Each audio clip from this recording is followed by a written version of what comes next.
Before we begin creating our first product mockup, I do want to show you one thing that we are going to be using, and these are pretty useful for product mockups, and that is a clipping mask.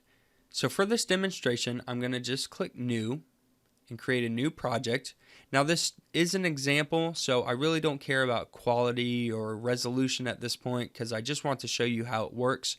You can just follow along if you want to. You can watch this. You don't have to do this, but if it helps understand by doing it yourself, you can definitely do this in Photoshop, and it's a lot of fun once you learn how to do it. So I'm going to select OK. Now I want a transparent background, so I'm just going to create a new layer, and I'm going to select the background layer and delete it. And all that does is it just gets rid of that white background and gives me a transparent background, and we know that by these checkerboard boxes in the background.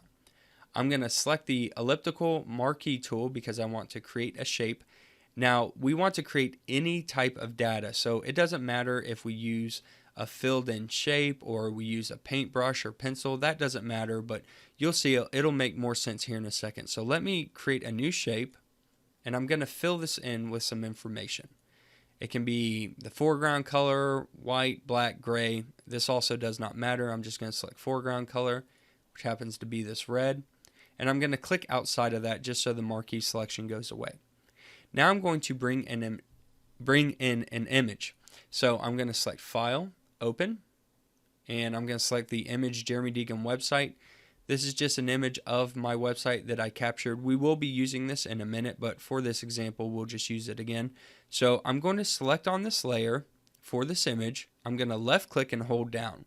And that's going to allow me to move this around. Now if I go up to the top to the name of our other document, Untitled 1, and hover over it, it will open that document. I'm still holding down the mouse button, and I'm just going to drop it in the center here. So it places that image on a new layer in the center of my document.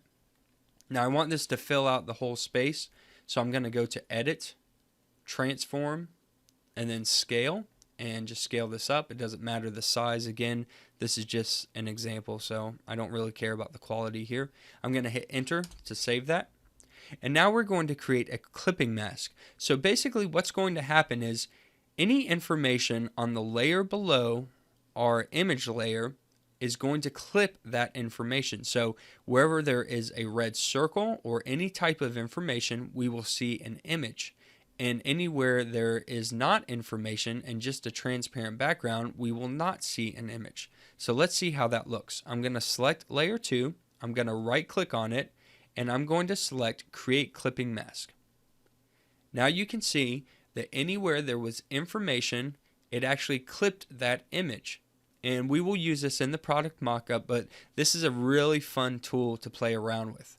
Now if I select the Move tool, and I select layer 2, I can actually move that around in this image and place it where I want. If I select both layers by holding Shift and selecting both of them, I can actually move both the layer and the circle underneath and replace that. So I could put that up here, then I could select layer 2 again, the image, and move that around wherever I want. So that is definitely a really useful tool and technique, and we will use those in the upcoming lecture on our first product mockup.